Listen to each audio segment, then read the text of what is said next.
अस्सलाम वालेकुम वरहमतुल्लाह। एक बहुत ही तकलीफ़देह बीमारी है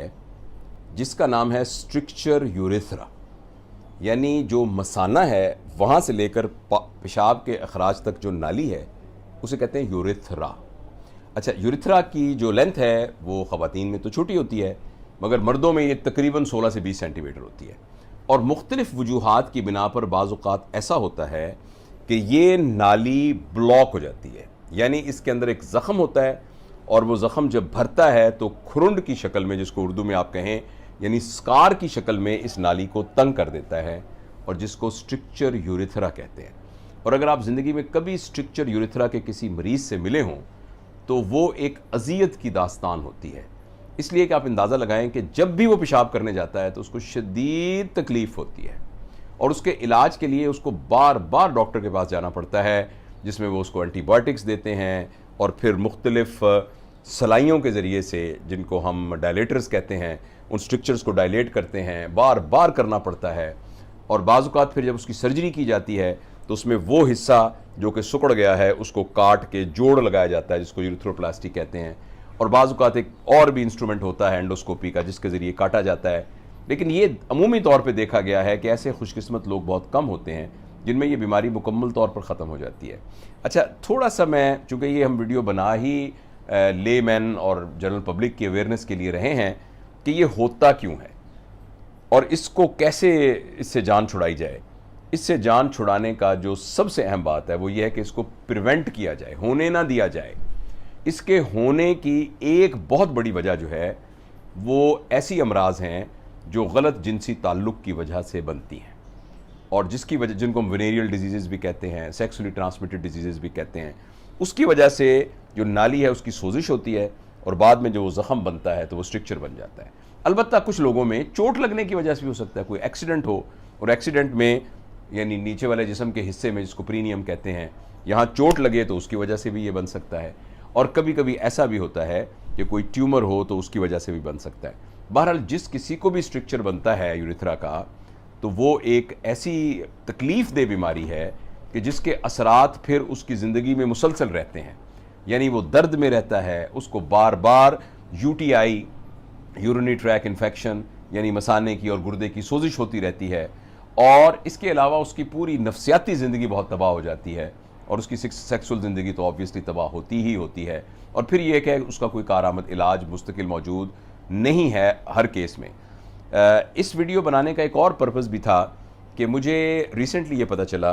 कि एक नया तरीक़ा इलाज दरियाफ़्त हुआ है स्ट्रिक्चर यूरेथ्रा के इलाज का। उसमें यह होता है कि एक नाली जो कि बिल्कुल एंडोस्कोपिकली, यानी पेशाब के रास्ते के ज़रिए से अंदर दाखिल की जाती है, उसके साथ एक गुब्बारा नुमा चीज़ होती है, जिसे बलून कहते हैं। हमारे डॉक्टर तो इसको बहुत अच्छे तरीके से समझ सकते हैं, मगर मेरा ख़्याल है कि तमाम लोग जो कि डॉक्टर नहीं हैं वो भी इसको समझ जाएं। तो मरीज़ को सुन करके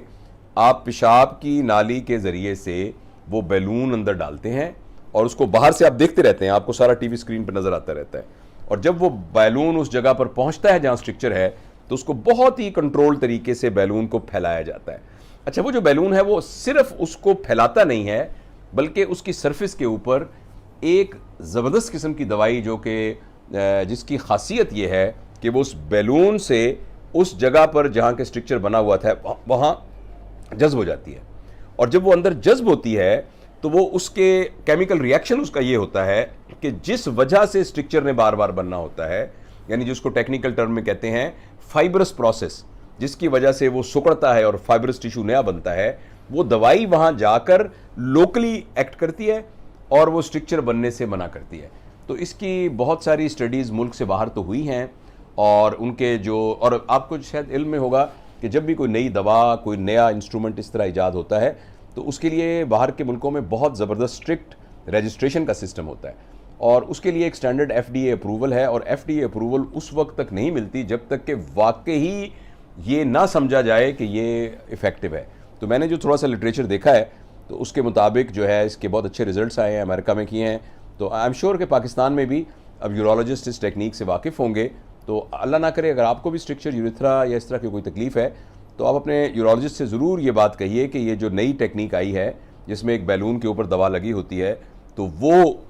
आपके लिए सूटेबल है कि नहीं। तो मैं सिर्फ आपकी इन्फॉर्मेशन के लिए नीचे थोड़ा सा एक कॉन्टैक्ट नंबर आपको लिख देता हूँ कि अगर आपको अल्लाह ना करे आप इस मर्ज़ में मुब्तला हैं तो आप उस सिलसिले में मज़ीद मालूमात भी जो हमारे दोस्त हैं जो कि इसको डील करते हैं,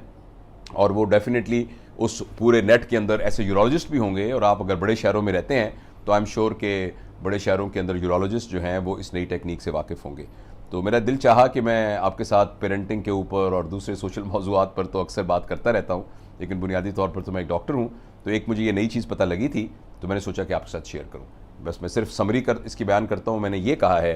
कि स्ट्रिक्चर यूरिथ्रा यानी पेशाब के नाली की जब बंदिश हो जाती है और उसका जो पूरा गुजरने का रास्ता है वो तंग हो जाता है, ये बहुत तकलीफ दह मर्ज़ है, इसके बहुत दूर असरात होते हैं, ये अमूमन मर्दों में होती है, इसको प्रिवेंट किया जा सकता है, लेकिन अगर ये हो जाए तो उसके इलाज के जहाँ और तरीके मौजूद हैं वहाँ ये एक बहुत इफ़ेक्टिव तरीका मौजूद है जिसमें एक बैलून के ज़रिए उसको फैलाकर और उसमें दवाई खुद ब खुद अंदर जज्ब हो जाती है, और ये देखा गया है कि मरीज़ ठीक हो जाता है।